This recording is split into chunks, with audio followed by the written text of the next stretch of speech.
Pete's Pigskin Previews brought to you by Raider Pump and Supply. Comprehensive looks at a record 83 area high schools this season, from 6-man to 6A, plus homeschool taps and even New Mexico, all leading up to the start of end zone coverage in late August.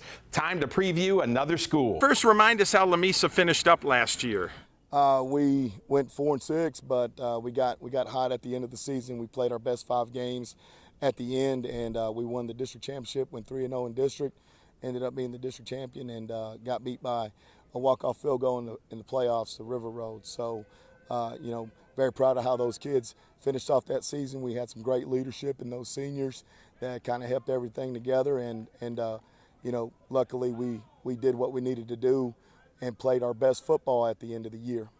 Well, Coach, winning a district title, getting in the playoffs, things that haven't happened around here in a long time. Can you just talk about the culture shift you've seen happen here? Just kids buying in. I brought a system with me that I've been a part of for 20 years now, and the kids came in, they embraced me, the community of Lamesa embraced me and what I was wanting to do here, and that's what it took. It took kids buying in and just having a blind faith and believing in the process, and it eventually turned out to be that it's a great fit here, and we have great kids, we have great community, we have great teachers and staff and administration. So I think all those things factored in, and then it just went our way at the right time. How will the Lamesa Golden Tornadoes look on the field in 2025?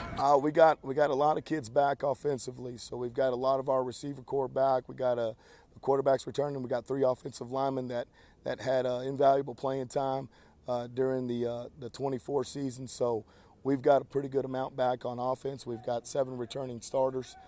Defensively, we've got about 5 returning starters that started, and a 6th guy that played quite a bit at the end of the year as well. So, 7 and 6 as far as returning starters. So I'm hoping to see some growth in us, in not just how we play, but hustling on and off the field, having good character, working hard every day in practice, being a lot crisper and sharp, and we learn how to prepare for games better this year. Talk about your non-district schedule. That's tough. We start out with Littlefield. It's traditionally a very strong program. Coach Bryant does a great job of getting those kids ready. They really had their way with us and controlled that game last year, and really dominated from start to finish. Muleshoe had a great team last year. They were tough, and they're an established program. Coach Richards, now at Friendship Memorial, did a really good job while he was there, and so those are some really tough football games, and so those programs are established. Those kids know how to win, and so right off the bat, we're going to be playing some good teams, and some San Angelo Lakeview, which is apples and apples with us. That's also going to be a very competitive game, and it just comes down to which kids execute, play faster, and really want to win. So very competitive games right out the gate. We changed our schedule. We're going to Henrietta, traveling 4 hours out to the Wichita Falls area. Going to play Henrietta to start in our 4th game of the season, and then Tulia, and then Roosevelt, and then River Road before we start district. So it's a long preseason, and we got 4 games in a row that we're going to be on the road. So it's going to be a challenge. And then, Coach, you won district last year, so the target's on you. I've done previews with other schools. They all point out Lamesa.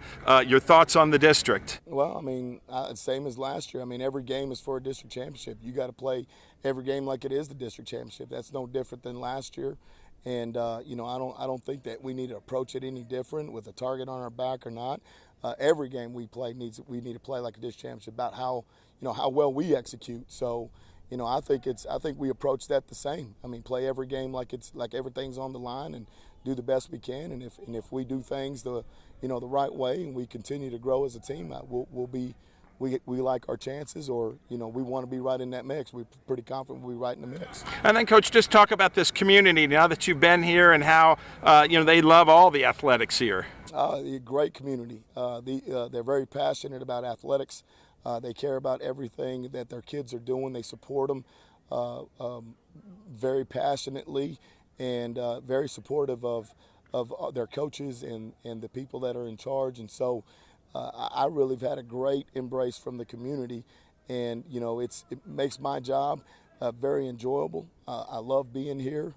Experienced nothing but anytime I ask for something or need something, there are a few community members that will always help and do that. And so I think, just with us being here for 1 year, we've seen that. So I only can anticipate once we start to create a little bit more of a buzz, how great this community is going to come out and even be more supportive. And then finally, Coach, what are the goals for the Golden Tornadoes? The goal is play hard, be better, trust the process, and how are we going to improve? How are we going to handle some success coming off of last year? You got to learn how to handle adversity.